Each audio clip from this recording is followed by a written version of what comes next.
So this is a tough question too, but I think this is a case where we're really saved by the process of elimination strategy and the fact that we are looking for strong words. We may not understand all these lines where the stranger is talking, but we can we can look for certain things because of those answer choices. It's a great example of why we shift our attention away from the passage and towards the questions and the choices. They're much more important.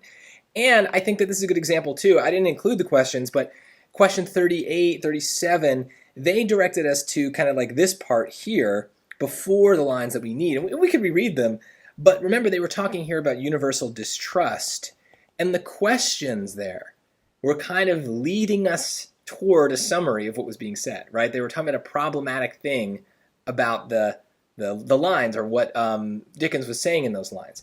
And so this is a good example of why the no reading strategy is so helpful. Is you may come away from reading a passage with no clue about what you read, but the questions are so helpful in telling us what we read. They give us main ideas even in the question without us even needing to know the answers yet. So there's a lot of benefit to shifting your focus for passages like this one from the lines, which are very, very hard to understand, taking it from the lines and putting it into the choices where we have a better chance of understanding what we're reading.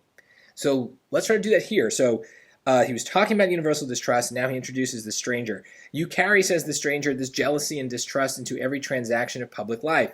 By repelling worthy men from your legislative assemblies, it has bred up a class of candidates for the suffrage who, in their very acts, disgrace your institutions and your people's choice. Blah, blah, blah, blah, blah. Get down to the end here is where the quote finally ends. So I'm just going to skip it. It's kind of long. I'll get at the end. Is this well, think you, or likely to elevate the character of the governors or the governed among you? So what's the point of all this? Expose harsh criticisms of Americans that he believes to be unfounded. There's a strong word here. Unfounded. Now, what does Dickens believe? Well, in the previous paragraph, there's no quote. There's no stranger. That's Dickens talking. He's saying what he thinks. He doesn't think that the criticism is unfounded. He thinks it's a legitimate criticism. He's actually making the criticism.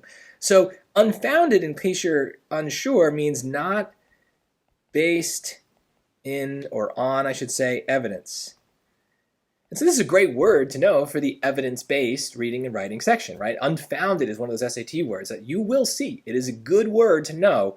And in this case, it is the strong word that makes choice A incorrect. He believes the criticism. Dickens is making the criticism. So it's not unfounded. It's not without evidence.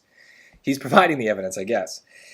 B, to dramatize a strong view of a certain American intellectual tendency in an imaginary conversation. So 2 questions you could ask yourself. Is it an imaginary conversation? And what is the intellectual tendency? Well, the intellectual tendency is the universal distrust, which we read about in the previous lines. And is it an imaginary conversation? This is where maybe you might be a little confused about what's going on. Is there an actual stranger? Yes or no? If there is, then D is probably right. Report on a conversation that he had with a particular American citizen. Here's a great example of just like, what does the evidence say? Do they talk about a particular American citizen? Is this quoting a specific person? Is this person introduced? Are they talked about? Do we have any sort of backstory about this person? No. And so in the absence of evidence that this is a real person, it's probably the case that it's not a real person. This is a dramatical thing that he's doing to kind of make a point. The stranger is just a person he's making up to kind of put some words in someone's mouth. So D is wrong. It's looking like B. We can look at C. Articulate a view of Americans that he previously held and has since abandoned. Again, strong words. Do we have evidence that he previously held it? Well, he's talking about it, and he's kind of saying that this is a thing that he noticed while he was in America. But do we have any evidence that he abandoned this view? No. I mean, like I said before, it's his view. This is what he thinks. And so he doesn't think it's wrong. He thinks it's just a legitimate criticism. And so B is the answer. The stranger is a made-up person. It's just a rhetorical device. So he's just trying to, I guess, make his point in a weird way. I don't know why he needs to do this, but that's what he's doing. And so, whatever. I get why it's weird, though. Why would he make up this person? I don't really know. He just did, and we're left answering a question about it.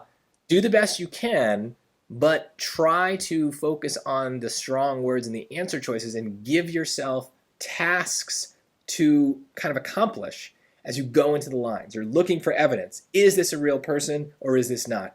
Does Dickens believe this or does he not believe this? Is there evidence that he believes this or not?